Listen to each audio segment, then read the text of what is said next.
नमस्कार, मैं चिन्मय हूँ, मखाना का नया किसान हूँ और आज मुखातिब हूँ आपसे इस कॉज को लेके कि कोसी अंचल में मखाने की खेती ज़रूर होनी चाहिए और बड़े पैमाने पर होनी चाहिए। बड़े पैमाने पर इसलिए क्योंकि यहाँ पे ऐसे खेत हैं और ऐसे पठार हैं जहाँ मखाना की संभावनाएं बहुत ज़्यादा हैं।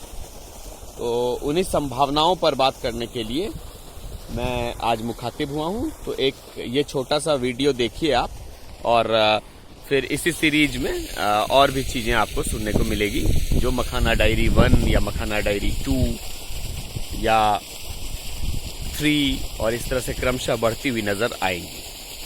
तो बहुत स्वागत है आप सब लोगों का, शुक्रिया ये इंट्रोड्यूसरी जो वीडियो क्लिप है वो देखने के लिए। Thank you so much.